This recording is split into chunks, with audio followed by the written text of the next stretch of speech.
takes it in overtime. Brady Tkachuk, breakaway shoots, scores!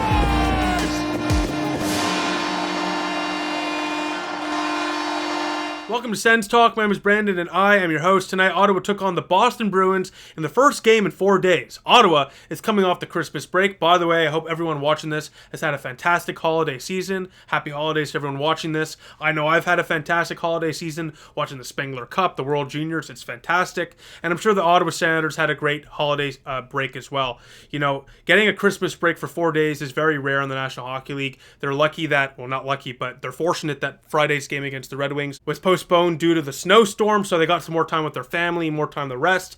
Unfortunately, though, it was not enough time to rest. Some major injuries before this game were announced. Firstly, Rourke Chartier did not play today's game with an upper body injury. Tyler Mott broke his finger in the last game. He's going to be out for some time. He was put on the injured reserve. And Eric Brandstrom has a lower body injury. He may be back next game, but he did not play tonight. In corresponding moves, Jake Lucchini and Dylan Hetherington were called up from the Belleville Senators. And before we get into this recap, I want to mention this. Nikita Zaitsev in the first period of play blocked a shot, and it was just reported from DJ Smith that he was not able to walk after going to the locker room after blocking that shot, and he will likely be out for some time. This will likely cause one of Jacob Bernard-Docker or Lassie Thompson to be recalled from the Belleville Senators in a corresponding move. We'll find out more probably tomorrow in the morning. Now let's get to the first period of play, and right away, a few minutes in, Cam Talbot is making stop after stop after stop. This was the Cam Talbot night in Ottawa, ladies and gentlemen. Just letting you know very early, Cam Talbot stole the show, and he stole the show early. 7 stops in the first few minutes of play, keeping Ottawa in it. A few minutes after that, 6 minutes into the first period of play, Brady Tkachuk, as you can see on your screen here, on a breakaway between the legs, he's stopped by Jeremy Swayman. What a move here from Brady Tkachuk. Just couldn't put it past the goaltender. And you know what? I saw some people having a little bit of an issue with that move. I have no issue with Brady Tkachuk making that move. It's not like he fanned on the shot. He got the shot off. It was just a brilliant stop from Swayman. So keep on doing your thing, Brady Tkachuk. One of these days, the between the leg move will work for you. We go to the second period of play, and 8 minutes in, look at your screen. What a pass here. Thomas Chabot feeds Tim Stützle for a one-time blast on the power play. Opens the scoring for Ottawa. It's 1-0 Senator as Drake Batherson gets a secondary assist to extend his point streak to 11 straight games. It's unbelievable. 7 goals in that span, by the way. He's the first Senator to do so since Jason Spezza in 2012. It has been 10 years since an Ottawa Senator has scored in 11 straight games. Unbelievable stretch as of late from Drake Batherson. 1-0 Ottawa. And a couple minutes later, a really unlucky bounce from behind the net. Jake DeBrusk puts it home. Tie game 1-1. No chance there for Cam Talbot. And you got to ask the question, do the boards at the Canadian Tire Center have money on the game? What an unfortunate bounce for the Senators. But 2 minutes later, it does not matter. Alex DeBrincat with a beautiful outside-inside move. In close on Jeremy Swayman on a semi-breakaway. Goal! 2-1 Senators. What an unreal move here from DeBrincat on a choppy pass from Drake Batherson, his second point of the game. 2-1 Senators. They take the lead right back. It's meow time, Ottawa. It's 2-1 after 40 minutes of play. We go to the third period, and we're going to fast forward to the last 5 or 7 minutes of the third period of play because holy cow. It was pretty close for the first 15 minutes of the third period, but a team like Boston, you can't sit back against a team like Boston. They got too many weapons. They're too elite. You got to keep on pushing. Ottawa didn't. They got outshot heavily in that third period, and then with about 5 minutes left in the third period of play, Cam Talbot, unbelievable, on a 2-on-1, robs David Pastrnak. Unbelievable. A few crazy stops after that on the penalty kill, but unfortunately, it's too much for Cam Talbot. As Charlie Coyle beats Cam Talbot 5-hole on a wacky one here, it's 2-2, and you can see all the saves on your screen here. I mean, Cam Talbot did literally everything in this game to keep Ottawa up by a goal. Unfortunately, a sneaky shot there from Coyle through a screen ties the game at 2. I'm not going to blame Cam Talbot. He is literally the lone reason Ottawa even had a chance to win this one in regulation and had a lead going into the last 5 minutes of this game. So, yeah, a bit of an iffy goal there on Cam Talbot, but after the saves he made, especially in that third period, especially a few minutes before that goal, no problem, Cam Talbot. Keep on doing your thing, my friend. And by the way, he kept on doing his thing. We'll just leave it at that because Ottawa got outshot by 20-plus shots in that third period of play. Cam Talbot, buy this guy a steak dinner, buy this guy a beer. I don't know what to tell you. For as long as Cam Talbot is in the nation's capital, he should not have to buy himself a beer. I'm telling you, this guy stood on his head tonight. It was the Cam Talbot show in the nation's capital. But unfortunately, that 2-2 goal from Charlie Coyle will send us to overtime. And in overtime, let me tell you, Ottawa and Boston got great chance after great chance after great chance.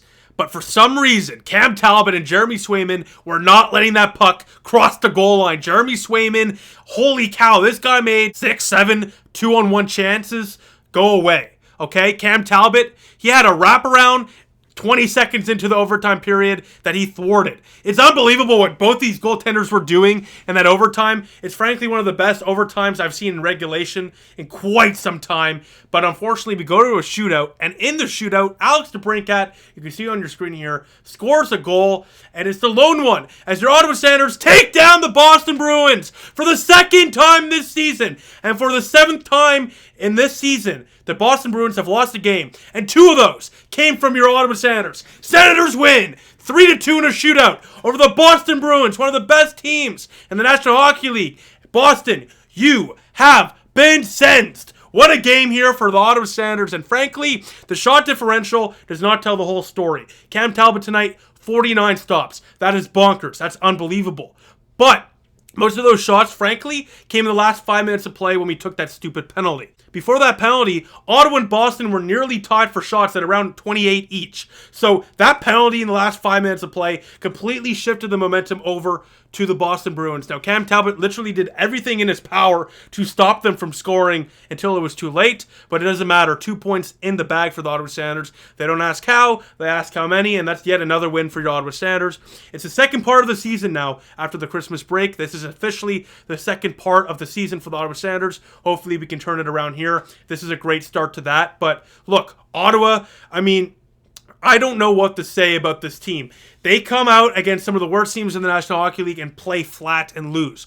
But sometimes against some of the best teams in the National Hockey League, they play like a cup contender, and that's exactly what happened tonight. I'm not saying Ottawa's a cup contender, but they sure played like it. Cam Talbot played like a Vezina candidate goaltender as well.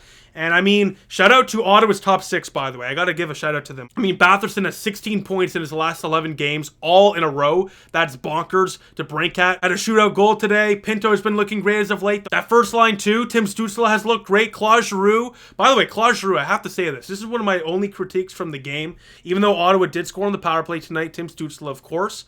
I don't like Claude Giroux not being on the first unit. I think Claude Giroux is such a good puck handler. You can't knock him off the puck. He is one of the best, if you look at the advanced analytics, one of the best puck handlers in the National Hockey League. It's just impossible to knock him off the puck. His puck possession metrics are through the roof, and taking him off the power play is detrimental to Ottawa's chances of scoring. Now, of course, it's ironic. Ottawa did score today, but I think moving forward, Ottawa's power play will not perform as well as they could with Giroux out of the top unit.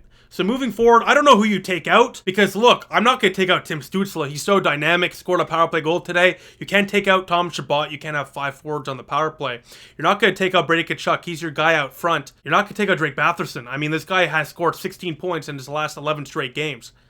I don't know what you do, but Claude Giroux has to get in there somehow, in my opinion. Now, if you rotate guys, I'm okay with that, but somehow you have to get Claude Giroux in there. And by the way, on top of Batherson scoring 11 straight games, he has, I think, the most goals. Yeah, he leads the Senators in power play goals this season as well. So he's not going to be removed. So I think that is why Giroux is on the second unit. He can also help a guy like Pinto get scoring on the second unit as well for the power play. But I think it really does suck for Giroux, because he, in my opinion, has been the main catalyst of the power play this season, and it kind of sucks to see him demoted to the second unit. But once again, for guys like Brassard and Kastelik and Pinto and Sanderson, having a guy like Claude Giroux there definitely helps their chances of scoring too. So there's a good and bad to everything. But I think this is one of those good problems to have. Now, moving forward, the next Senator game is on Thursday against the Washington Capitals. That's a tough game. That is a tough game. Washington's a good team. We just lost to them the other day in overtime. They're a team we're chasing as well. They're, I believe, second in the wild card. So that's a game we have to win, preferably in regulation, if we want any chance of getting back in the playoff race. So I'll see you all again on Thursday night when Ottawa takes on the Washington Capitals. But what a game tonight. Holy cow. By the way, one of those chances in overtime for Ottawa, Brady Tkachuk, if you don't remember last year's overtime winner, it's actually in our intro, that overtime winner against Colorado. He almost scored the exact same goal tonight. Literally point blank, the exact same. Off the boards, breakaway from the left. Just couldn't put it past Swayman. But regardless, Ottawa gets the 2 points as they get a huge win over the Boston Bruins. 3-2 the final. Just so pumped. So pumped. And by the way, I have to show this here. I didn't wear it because the hair was looking good, but shout out to the girl. Great Hanukkah gift. I'm not going to lie. Going to have to wear this in the next video. So shout out to her. And shout out to all of you for watching this video. So thank you all for watching. And I will see you Thursday when Ottawa takes on the Washington Capitals. What a win. I am fired up. By the way, if you couldn't tell, my voice is a little lost. I screamed a lot of times today. I don't think I've screamed that much for a regulation game ever. I don't know ever, honestly. I had my buddy over, so that might have affected things, but that was a fun one to watch, and I hope you guys enjoyed watching this video too. So I'm kind of rambling here. We're going to end it there. Thank you all for watching. I'll see you Thursday. Go Sens, go!